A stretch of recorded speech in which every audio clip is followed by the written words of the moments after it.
우리에게 힘이 있다면 그 힘을 어떻게 사용하느냐, 이것이 매우 중요합니다.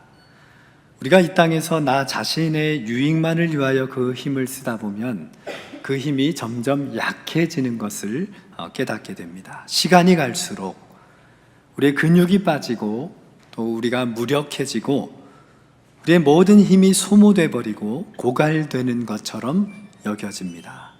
실제로 그렇게 모든 것이 사라집니다.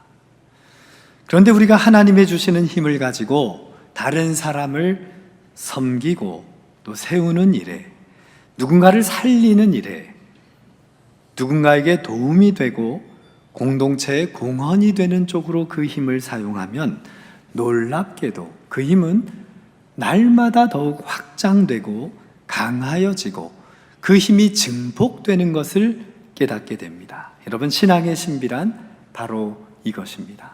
나에게 주신 모든 힘을 하나님 앞에서 어떻게 사용하고 있는가, 이것을 우리는 눈여겨 보아야 하는 것입니다. 오늘 본문에는 여호수아를 선두로 가나안 땅에 입성한 이스라엘의 모습을 우리가 보게 됩니다. 특별히 그 이스라엘이 그 가나안 땅의 원주민인, 그 땅에 이미 거주하고 있는 정복해야 할 대상이었던 기브온 주민들을 돕고 있는 모습으로 나타나게 됩니다. 이 기브온 민족은 원래 가나안 거민들입니다. 그러니 하나님의 약속대로 취해야 할, 정복해야 할 그 땅의 거민들이었습니다. 그런데 특별히 기브온 사람들은 이스라엘이 여리고성과 아이성을 모두 함락하고 물밀듯이 우리 가나안 땅에 들어왔다는 소식을 듣고 그들은 잔머리를 굴리게 됩니다. 그래서 어느 날 그 들어온 이스라엘을 향하여 위장한 채 먼 지역에서 힘들게 어렵게 찾아온 것처럼 위장을 한 채 이스라엘 백성들에게 화친을 맺자고 그렇게 다가오게 된 것입니다. 거짓으로 다가온 것입니다. 혹시나 그 이스라엘에 우리가 땅을 빼앗길까 봐, 이제 수많은 전쟁이 여리고와 아이성처럼 있게 될 터인데 그때 우리를 보호하기 위하여 그들이 위장하여 이스라엘에게 다가오게 된 것입니다. 이스라엘 백성들이 눈에 보이는 것대로 판단을 해버립니다. 그들과 바로 그 자리에서 화친을 맺게 됩니다. 여러분, 화친은 뭡니까? 동맹관계를 맺은 거지요. 한 형제가 된 것입니다.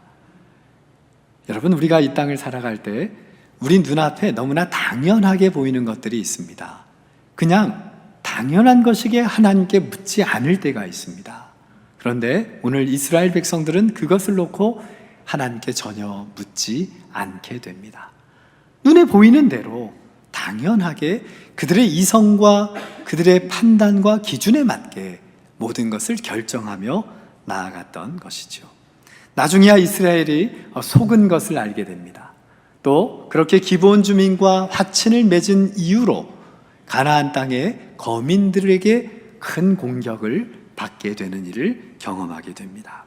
그런데 오늘 하나님은 바로 그들에게, 그 기브온 거민들이 너희들에게 껄끄럽더라도, 너희들을 비록 속였더라도 내 앞에서 맺은 언약이기 때문에, 내 앞에서 맹세하였기에, 내가 그 관계를 맺게 하여 주었기에 그 약속을 지켜야 한다. 껄끄러운 기브온을 기꺼이 가서 도와라 라고 오늘 주님은 명령하십니다. 여러분, 본래 기브온은 큰 성입니다. 작은 성이 아니에요. 그러니까 아마 이런 생각을 했겠지요. 우리 큰 성 기브온이 위협을 받을 수 있으니 그들과 화친을 맺자고 생각하였던 것입니다. 그들은 강한 군사력을 가지고 있는 민족이었습니다. 그러기에 이 소식을 듣게 된 가나안 땅 남부 지역의 가나안 민족들이 이 사실을 알고 분개합니다. 어떻게 기브온 사람들이 우리를 배신하고 저 강한 이스라엘과 동맹을 맺었는가? 그들은 이제 연합하여서 그 기브온을 치기로 결정합니다. 왜요? 이스라엘이 이제 당연히 우리를 공격할 터인데 먼저 기브온을 치지 않으면 그 이스라엘은 기브온과 연합하여 우리를 칠 것이라는 두려움과 계산이 그들에게 있었기 때문입니다. 가나안 남부 지역의 5족속의 왕들이 군인들을 모집하여 데리고 기브온 땅을 침략하게 된 것입니다. 이 상황에 모면하자 서게 되자 기브온 사람들은 긴급히 요청을 하게 됩니다. 누구에게 요청을 할까요? 이스라엘에게 당연히 요청을 하지요. 긴급 전가를 보냅니다. 오늘 본문 6절의 말씀 같이 읽겠습니다. 기브온 사람들이 길갈 진영에 사람을 보내어 여호수아에게 전하되 당신의 종들 돕기를 더디게 하지 마시고 속히 우리에게 올라와 우리를 구하소서. 산지에 거주하는 아모리 사람의 왕들이 다 모여 우리를 치나이다 하매. 속히 올라와서 우리를 도와주십시오. 우리와 화친을 맺지 않았습니까? 어떤 상황에서도 우리가 동맹 관계이기 때문에 우리를 도와야 하는 것은 당연한 것 아닙니까? 이렇게 여호수아에게 전가를 보내게 된 것입니다. 여러분, 여호수아의 심정이 어땠을까요? 만약에 그러한 위장한 채로 우리에게 찾아온 것을 알았다면 그들은 어쩌면 이 계약을 거부했을지도 모릅니다. 그리고 나중에는 그들에게 속아서 이 화친을 맺게 되었다는 이 사실이 매우 지도자로서 심기가 불편했을지도 모릅니다. 또한 지금 이 상황은 전시의 상황이 예사로운 수준이 아닙니다. 그동안은 여리고 성과 싸웠고 아이 성과 싸웠습니다. 그런데 이번 싸움은 누구와 싸우는 겁니까? 가나안의 5 민족의 연합군과 싸우는 싸움입니다. 승리할 확률은 없어 보입니다. 계란으로 바위치기일지도 모릅니다. 그때 하나님은 여호수아에게 진심을 물으십니다.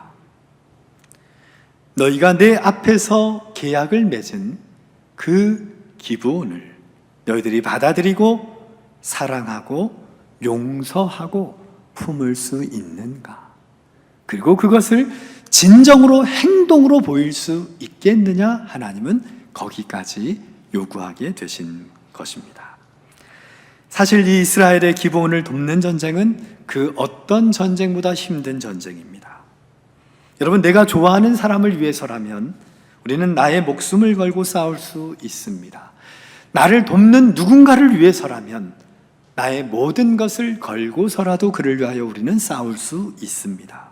그런데 껄끄러운 관계에 있는 사람을 위하여 오직 그 약속, 그 언약, 하나님 앞에서 맺어진 관계 하나 때문에 내가 싸운다는 것은 실은 쉬운 일은 아닙니다. 그런데 그 사람이 나를 속였다, 나를 이용하였다, 나를 공격한다고 생각하면 더더욱 우리는 그러한 결단을 내리기는 쉽지 않습니다. 그런데 오늘 여호수아는 바로 그러한 기브온 사람들을 위하여 기꺼이 도우기로 결단합니다. 하나님은 이것을 너무나 귀하게 여기셨습니다. 그리고 이 땅의 전쟁 역사에 유례가 없는 놀라운 승리를 바로 여호수아와 이스라엘 백성들에게 거두게 하셨습니다. 여러분, 보통 승리에 대한 기록은 싸워서 이겼다면 되지 않습니까? 그런데 오늘 여호수아 10장은 이 싸움의 모든 여정을 시간별로 보고하면서 놀라운 승리와 그 이후에 이루어진 일까지 아주 세세하게 기록하고 있습니다. 무려 이 승리에 관한 기록은 3,500년 동안 이 땅에서 하나님의 백성들에게 지금까지도 읽혀져 오고 있습니다. 오늘 이 이스라엘의 승리가 오늘 이 시대 매우 어렵고 힘든 시기를 살아가는 우리에게 진정한 승리의 길이 될 수 있기를 주님의 이름으로 축원합니다. 여러분에게 혹시 기브온 같은 사람 없습니까? 아까 제가 2부 예배 끝나고 잠시 인사하는 중에 어떤 성도가 계속 저를 기다리는 거예요. 아유, 인사 하나 하시려고 저렇게 기다리시나 해서 만났더니 저에게 귀를 딱 대시고, 목사님, 저에게 기브온이 무지무지 많습니다. 그런데 오늘 어떻게 제가 살아야 할지 깨달아 너무 감사합니다. 그러면서 가시는 모습을 보며 정말 하나님의 깊은 은혜를 또 한번 고백하게 되었습니다. 여러분에게는 어떤 기브온과 같은 사람들이 여러분 앞에 있습니까? 애증관계라고 할 만한 사람이 여러분에게 없냐는 것입니다. 용서하고 용서하여도 또 문제를 일으키는 가족 여러분에게 있습니까? 그렇다면 여전히 그들은 나의 기브온입니다. 여러분의 주변에 분명히 사랑해 주는데도 불구하고 용서가 되지 않고 미운 사람이 있습니다.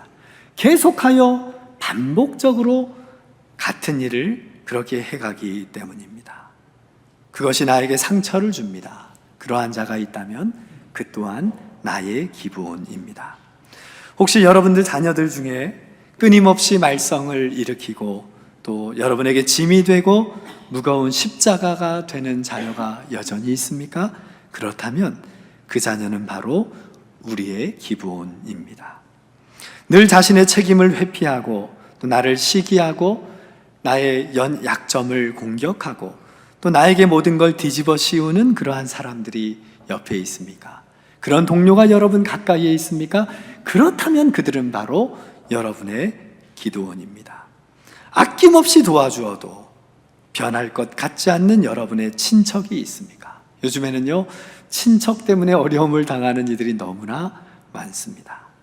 그러한 친척이 있다면 바로 그들은 여러분의 기브온입니다. 버릴 수도 없고 품을 수도 없는 사람들 옆에 있습니까? 그렇다면 그들이 바로 여러분의 기드온입니다. 오늘 지금 바로 그 우리의 기브온이 우리에게 간절하게 도움을 요청하고 있습니다. 바로 이때 주님이 우리에게 다시 물으십니다. 이미 너에게 준 그 모든 힘을 가지고 이미 너에게 허락한 그 능력을 가지고 그들을 용서하는 일에, 그들을 돕는 일에, 그들을 품는 일에 포기하지 않고 헌신하며 나아갈 수 있겠느냐? 실은 우리는 머리로는 할 수 있다고 생각합니다. 아니, 입술로도 가능합니다. 주님, 그 정도까진 해야지요. 그러나 실제로 정말 그렇게 하는 것은 쉽지가 않습니다. 그런데 오늘 주님은 진짜 그러한지 내가 확인하기를 원한다. 그리하여 오늘 하나님은 우리에게 이러한 어려운 전쟁, 힘겨운 전쟁, 복잡한 전쟁을 우리에게 일으켜 주십니다. 그 전쟁은 시험입니다. 우리를 무너지고 망하게 하기 위함이 아니라 우리를 테스트하시기 위한 하나님의 시험입니다. 오늘 본문에서 여호수아는 어떡합니까? 그는 이스라엘 백성들과 함께 결단하며 전쟁터로 나아갑니다. 오늘 본문 7절인데요. 같이 한 목소리로 읽습니다. 여호수아가 모든 군사와 용사와 더불어 길갈에서 올라가니라. 여러분, 이렇게 올라갔다는 얘기는요, 그냥 머리로, 입술로, 형식적으로 하였다는 얘기가 아닙니다. 대충 그 일을 한 것도 아닙니다. 사람들에게 도와주는 척하는 신용을 한 것도 아닙니다. 그들은 진심으로 기브온을 돕기 위하여 나아갑니다. 그러게 여호수아는 이 전쟁으로 끝이 날지 모르지만 모든 군사와 용사들을 데리고 길갈에서 올라가게 되었던 것입니다.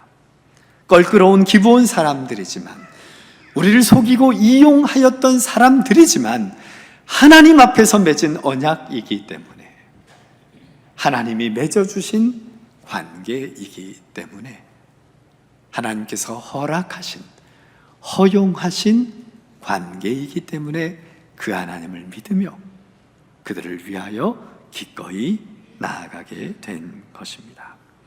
하나님께서 이것을 너무나 귀하게 여기셨습니다.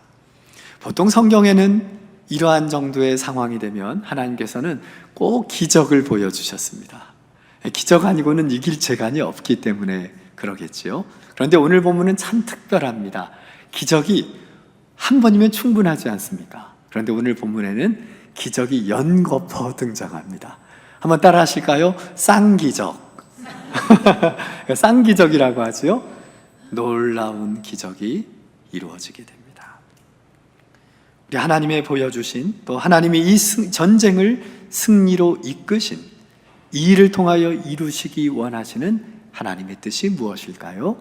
오늘 본문에는 하나님의 승리를 보여주시는데요. 첫 번째는 우리 하나님께서 이 말도 안 되는 싸움에서, 이 게임도 되지 않는 불리한 상황의 싸움에서 하나님은 우박으로 이스라엘 백성들에게 승리를 얻게 하십니다.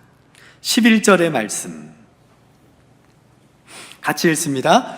그들이 이스라엘 앞에서 도망하여 벳호른의 비탈에서 내려갈 때에 여호와께서 하늘에서 큰 우박덩이를 아세가에 이르기까지 내리심에 그들이 죽었으니 이스라엘 자손의 칼에 죽은 자보다 우박에 죽은 자가 더 많았더라. 여러분, 보통 전쟁에 대한 기록이 있으면 승리하게 된 원인은 다 뭐라고 마지막 기록이 됩니까? 누구의 칼에 죽은 자가 많았더라. 이게 보통 전쟁의 기록이지요. 그런데 오늘 본문은 그렇게 싸워서 이긴 게 아니라고 합니다. 이스라엘 백성들의 군사들의 칼에 넘어진 자들, 죽은 자들이 숫하였다라고 이야기하지 않고 무엇 때문에 죽은 자들이 그토록 많았답니까? 우박 때문에요.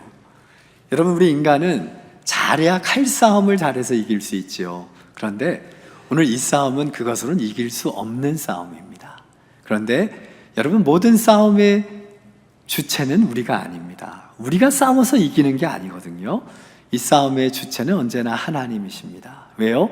하나님이 우리를 지키셔야 하기 때문에, 우리를 보호하셔야 하기 때문에, 이 치열한 싸움에서 하나님의 영광을 드러내셔야 하기 때문에 하나님이 그 싸움의 주체가 되는 거예요. 우리가 싸워 이겼다면 이스라엘 백성들이 노련하여서 그리하여 승리하게 되었다라고 기록되었을 것입니다. 그런데 오늘은 큰 우박덩이를 하나님께서 내리심에 우박에 죽은 자가 칼에 죽은 자보다 더 많았더라 라고 오늘 본문은 우리에게 전하여 주고 있습니다. 승리의 주체가 하나님이십니다. 이스라엘이 수가 많아서 이긴 게 아니라는 거예요. 힘이 세서 이긴 것도 아닙니다. 가나안 지형을 너무나 잘 알고 있기 때문에 뛰어난 전략을 세워서 이긴 것이 아니라는 거예요. 여러분, 하나님의 전쟁 앞에서는 우리의 전략은 그렇게 쓸모있지가 않습니다. 그 힘으로 우리 하나님이 이 싸움의 주체가 되심을 고백하며 하나님께 맡기는 편이 훨씬 더 강합니다. 우리의 머리가 아니고 우리의 생각과 판단과 기준이 아닌 언제나 하나님의 우리를 향하신 그 뜻과 하나님의 동행을 믿고 그 싸움에 담대하게 나아가시는 우리 성도들 되시기를 바랍니다. 그 승리가 얼마나 일방적이었는지 성경에서는 그 싸움이 정말 대단한 싸움이었다고 우리에게 전하여 줍니다. 그런데 문제가 하나 생겼어요. 뭐냐 하면 문제는 바로 시간이었습니다. 고대 사회에서 전쟁은 해가 있을 때만 싸웠습니다. 해가 지고 싸우면 다 내 편, 네 편 구분이 되지 않아서 불이 없기 때문에 다 죽는 거예요. 랜턴이 있겠습니까? 전등이 있겠습니까? 그러니 고대 사회에서는 싸우다가 해 떨어지면 그 정도까 거기까지 하고는 집에 간 거예요. 그 다음날 다시 모였습니다. 이것이 고대 전쟁의 특징입니다. 그런데 오늘 이 싸움은 이미 하나님께서 여호수아에게 내가 너희들의 편에 있다. 그리고 저들을 너희 손에 맡길 것이다. 그리고 한 사람도 너희 손에서 벗어나지 못할 것이다 라고 이미 하나님이 여호수아에게 약속을 주셨거든요. 여호수아는 그 약속을 굳게 믿었던 거예요. 그런데 보니까 태양이 저물고 있는 겁니다. 이 싸움을 여기서 끝내지 않으면 내일 또다시 우리가 싸울 수 있는 여건은 쉽지가 않습니다. 여호수아는 하나님의 약속을 기억하고 하나님은 반드시 이 싸움을 승리로 매듭져 주실 것을 믿고 그리고 한 생명도 남기지 않고 하나님께서 그들을 멸하여 주실 줄 믿고 그는 담대하게 하나님께 기도하며 나아갑니다. 대체 어떤 기도를 드릴까요? 우리 여호수아의 기도를 같이 읽겠습니다. 12절입니다. 시작. 여호와께서 아모리 사람을 이스라엘 자손에게 넘겨주시던 날에 여호수아가 여호와께 아뢰되 이스라엘의 목전에서 이르되 태양아 너는 기브온 위에 머무르라 달아 너도 아얄론 골짜기에서 그리할지어다. 여러분, 이게 무슨 기도입니까? 아니면 선포입니까? 우리가 담대한 기도를 할 때는 그게 마치 선포입니다. 진싸움인 것 같은데 이겼다는 선포예요. 이미 승리는 우리에게 주신 것이야. 그러기에 하나님은 이 세상의 모든 것을 이용하셔도 우리가 알지 못하는 그거 놀라운 방법으로 우리를 이기게 하실 것이라는 그의 담대한 선포가 담긴 그런 고백입니다. 여러분, 이 기도를 한마디로 한번 같이 다시 해볼까요? 한번 따라해 보십시오. 해와 달아 멈춰라. 해와 달을 향하여 멈추게 명령한 것입니다. 해가 멈춰야 해가 지지 않지요. 달이 멈춰야 어두워지지 않습니다. 그러게 여호수아는 하나님께 간절한 마음으로 선포하며 이러한 기도를 드리게 된 것입니다. 원래 우리 하나님은 이런 기도를 잘 들어주실까요? 안 들어주실까요? 제발 좀 이런 기도는 하지 마십시오. 어떻게 하나님께서 그걸 또 멈추시겠습니까?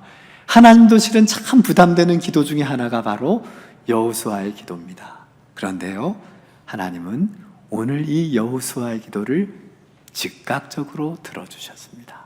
그리하여 해가 멈추고 달이 올라오다 멈추는 놀라운 일이 그 땅 가운데 벌어지게 된 것입니다. 자연질서를 만드신 분이 자연질서를 깨면서 창조주 하나님께서 온 우주의 원리를 깨셔가면서까지 도우셔야 할까요? 맞습니다. 우리가 이 땅의 치열한 영적 전투에서 정말 나를 드립니다. 껄끄러운 기본을 위하여 우리가 싸움의 자리에 나아갈 때 하나님은 자연 질서, 천지 창조의 원리를 깨시면서까지 그렇게 우리를 위하여 일하신다라는 것이 바로 오늘 본문이 우리에게 주는 메시지입니다. 이 일이 얼마나 존귀한 일이었는지 여호수아의 저자는 오늘 14절의 말씀을 통하여 이 전쟁을 서술하고 있습니다. 같이 읽겠습니다. 여호와께서 사람의 목소리를 들으신 이 같은 날은 전에도 없었고 후에도 없었나니 이는 여호와께서 이스라엘을 위하여 싸우셨습니다. 우리 하나님은 우리가 껄끄러워하는 이들, 너무나 부담스러운 이들, 불편한 이들, 밉상 바른 이들, 도저히 섬길 수 없는 이들을 우리가 순종하며 섬길 때 하나님은 이토록 기뻐하시는 것입니다.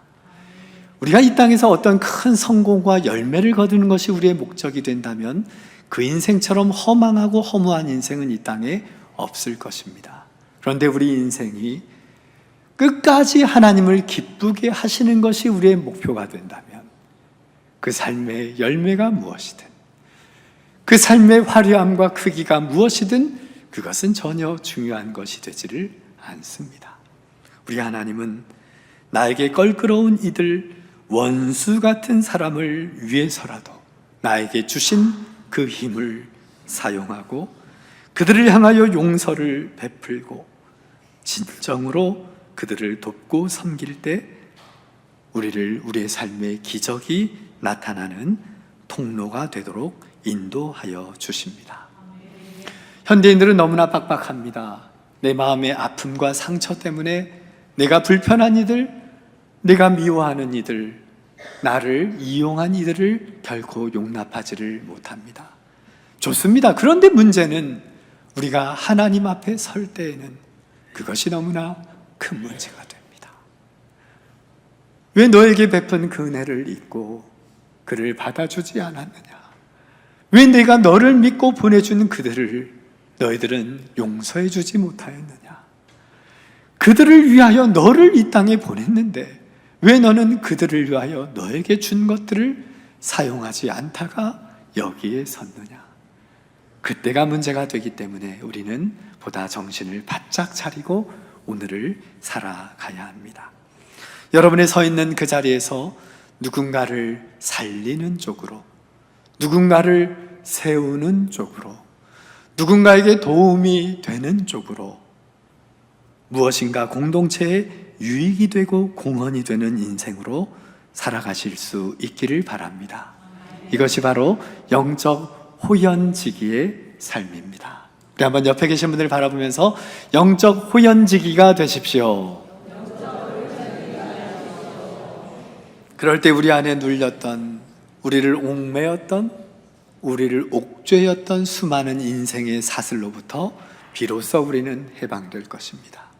그리하여 우리가 모든 순간마다 하나님께 물으며 하나님 앞에서 바른 결단으로 하나님과 맺은 그 언약, 그리고 하나님께서 맺게 하신 그 언약의 자리에서 껄끄러운 이들도 끝까지 기꺼이 섬기며 품으며 용서하며 오히려 그들을 위하여 나의 것을 아낌없이 하나님께 드리며 그 길을 끝까지 걸어가시는 우리 성도들 되시기를 주님의 이름으로 축원합니다. 기도하십시다.